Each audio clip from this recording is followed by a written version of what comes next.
लोकसभा चुनाव को लेकर सरगर्मियां अपने चरम पर है। बात करेंगे बिहार की।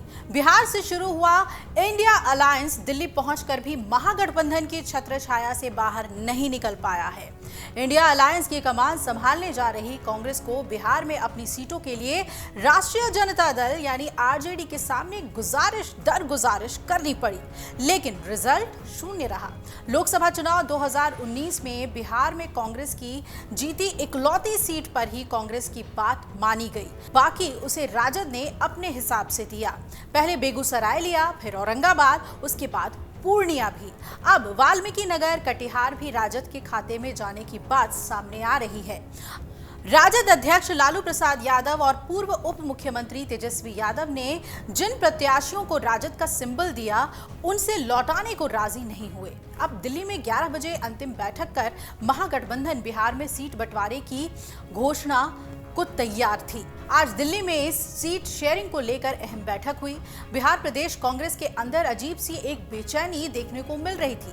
प्रदेश कांग्रेस अध्यक्ष अखिलेश सिंह जहां ऑल इज वेल बोलते हुए नजर आए, लेकिन कहा जा रहा है कि सब कुछ ठीक नहीं रहने में उनकी भी भूमिका है। उन्हें राज्यसभा भेजकर राजद ने कांग्रेस पर एक तरह से उपकार किया और अब कहा जा रहा है कि सीट बंटवारे में भी उनके नाम पर भी कांग्रेस को कटौती का सामना करना पड़ रहा है। लेकिन दिल्ली से अब तक मिल रही सूचनाओं को अगर हम देखें तो पहले बेगूसराय से कन्हैया कुमार की दावेदारी काट दी गई, फिर औरंगाबाद से निखिल कुमार का भी पत्ता साफ कर दिया गया। आरजेडी ने बीमा भारती को अपनी पार्टी में शामिल करते समय टिकट भी दे दिया और उन्हें कांग्रेस में नए शामिल हुए पप्पू यादव की जगह पूर्णिया के लिए हरी झंडी दे दी गई। अब वाल्मीकि नगर से भी राजद के पास प्रत्याशी है, जबकि वहां से पिछली बार कांग्रेस ने अपना प्रत्याशी उतारा था। वाल्मीकि नगर के लिए कांग्रेस कोशिश में है, लेकिन इस हालात में उसे शायद तारिक अनवर की पसंदीदा कटिहार सीट से भी हाथ धोना पड़ जाए। आपको बता दें कि आज ये तस्वीर पूरी तरीके से साफ हो जाएगी, क्योंकि आज पहले चरण में औरंगाबाद, गया, नवादा और जमुई से नामांकन का अंतिम दिन है। सूत्र के माने तो आरजेडी ने कांग्रेस की 9 लोकसभा सीटों की मांग मान ली है और पूर्णिया पर भी फैसला हो गया है। अब आपको बता दें कि एक तरफ जहां कांग्रेस नेता पप्पू यादव पूर्णिया की सीट पर अड़े हुए हैं, तो वहीं दूसरी तरफ आरजेडी ने यहां से बीमा भारती के नाम का तो ऐलान भी कर दिया, उन्हें सिंबल दे दिया।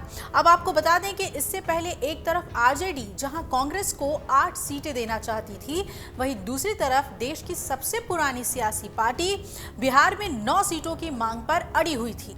हालांकि इंडिया अलायंस में सीटों के बंटवारे को लेकर काफी दिनों तक चली इस खींचतान का असर लोकसभा चुनाव में गठबंधन के प्रदर्शन पर देखने को मिल सकता है।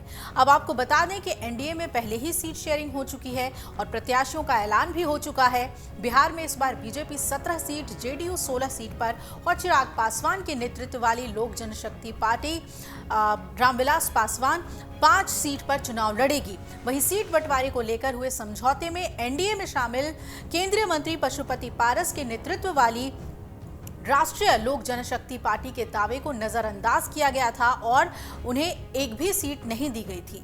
अब आपको बता दें कि ये पहली बार हुआ है जब बीजेपी को बिहार में मुख्यमंत्री नीतीश कुमार के नेतृत्व वाले जेडीयू की तुलना में ज्यादा सीटें मिली हैं गठबंधन के तहत। लेकिन जिस तरीके से खींचतान इंडिया अलायंस में देखने को मिल रहा है, उससे ये चुनावी सफर आसान नहीं होगा। अगर आप ये वीडियो YouTube पर देख रहे हैं तो हमारे चैनल को सब्सक्राइब करें और बेल आइकन को दबाना ना भूलें। अगर आप Facebook पर ये वीडियो देख रहे हैं तो हमारे पेज को लाइक करें।